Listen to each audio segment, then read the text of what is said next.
गांधी जी के ये सिद्धांत हमें मानवता की रक्षा करने के लिए मार्गदर्शक की तरह काम करते हैं। मुझे विश्वास है कि गांधी जी का दिखाया ये रास्ता बेहतर विश्व के निर्माण में प्रेरक सिद्ध होगा।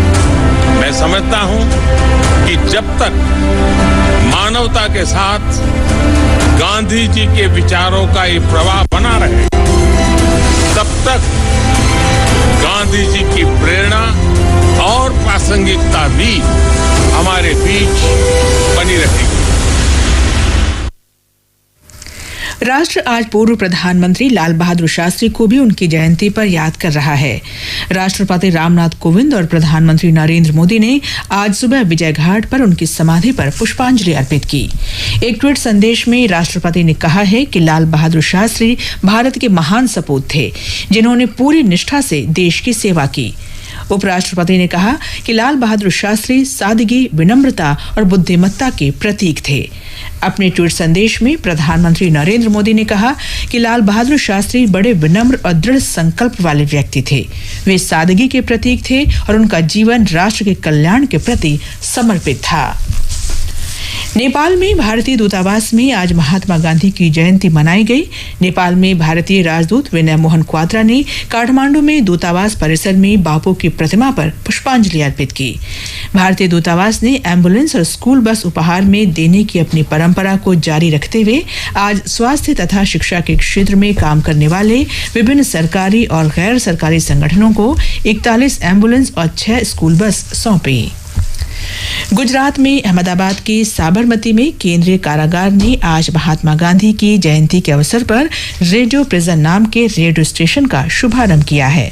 इस रेडियो स्टेशन के जरिए जेल परिसर के भीतर रहने वालों को शैक्षिक, कानूनी और स्वास्थ्य संबंधी विषयों की जानकारी दी जाएगी। हमारे संवाददाता ने बताया है कि radio station fibre cable network पर आधारित है और जेल परिसर के भीतर से ही संचालित किया जाता है।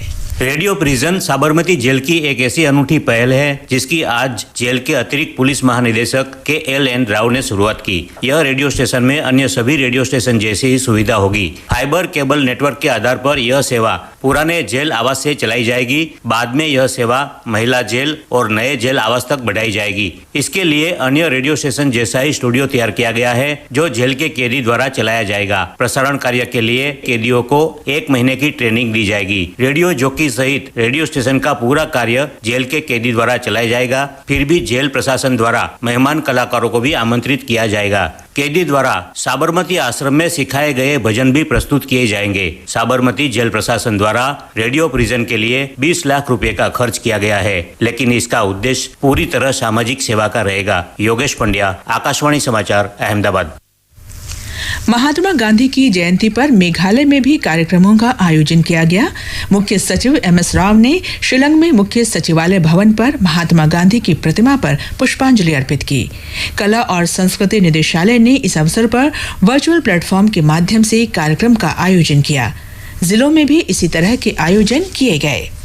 ये समाचार आकाशवाणी से प्रसारित किए जा रहे हैं।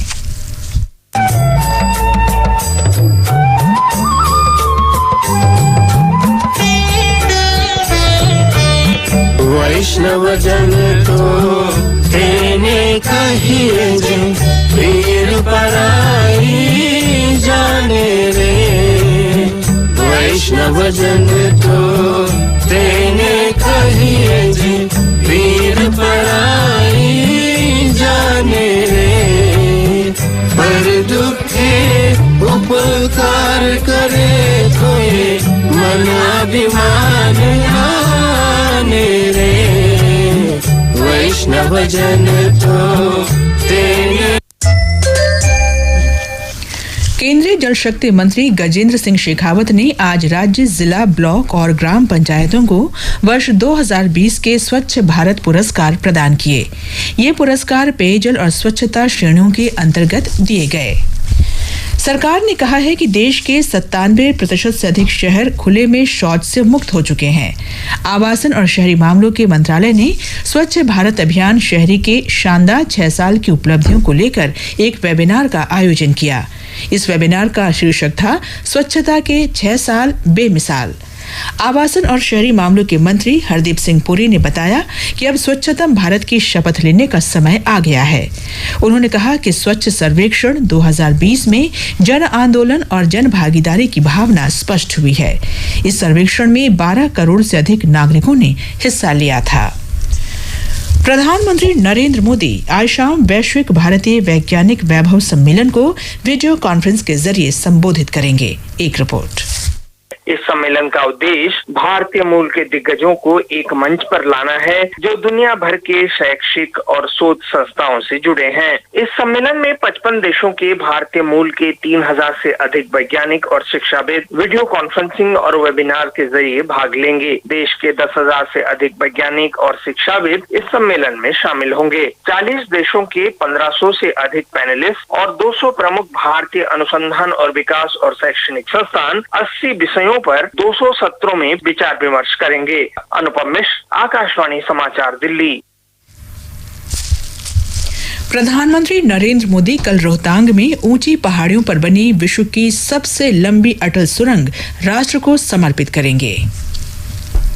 प्रधानमंत्री नरेंद्र मोदी कल देश के लोगों के लिए 10,000 फीट की ऊंचाई पर स्थित दुनिया की सबसे लंबी 9.2 किलोमीटर अटल टनल रोहतांग का उद्घाटन करेंगे। इस अवसर पर रक्षा मंत्री राजनाथ सिंह भी मौजूद होंगे। इस टनल के बनने से जहां मनाली और लेह की दूरी 46 किलोमीटर कम हो जाएगी, वहीं परिवहन में करोड़ों रुपए की बचत भी होगी। वहीं दूसरी ओर लाहौल घाटी के लोगों को अब साल भर आवाजाही मिलेगी, जो कि सर्दियों में भारी बर्फबारी के चलते दुनिया के बाकी हिस्सों से 4 महीने से अधिक समय तक कटा रहता था। इस डबल लेन टनल की खास बात यह है कि इसमें टेलीफोन सुविधा, fire hydrant, emergency escape exit tunnel, air quality monitoring, CCTV कैमरे, ब्रॉडकास्टिंग सिस्टम और इंसिडेंट डिटेक्शन यंत्र हर निश्चित दूरी पर स्थापित हैं। आकाशवाणी समाचार के लिए रोहतांग लाहौल स्पीति से संजीव सुंदरियाल।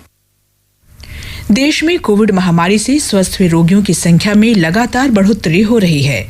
पिछले 24 घंटे में करीब 79,000 लोगों के ठीक होने के बाद अब तक इस संक्रमण से ठीक हुए रोगियों की कुल संख्या 53,50,000 से अधिक हो गई है। स्वस्थ होने की दर भी 83.70% हो गई है। तेलंगाना में पिछले 24 घंटे के दौरान कोविड के 2009 नए मामले सामने आने से राज्य में कुल संक्रमित लोगों की संख्या 1,95,609 हो गई है। कल 54,000 से अधिक नमूनों की जांच की गई। ठीक होने की दर 84.78% हो गई है। आईपीएल क्रिकेट में आज दुबई में चेन्नई सुपर किंग्स का मुकाबला सनराइजर्स हैदराबाद से होगा। मैच शाम 7:30 बजे शुरू होगा।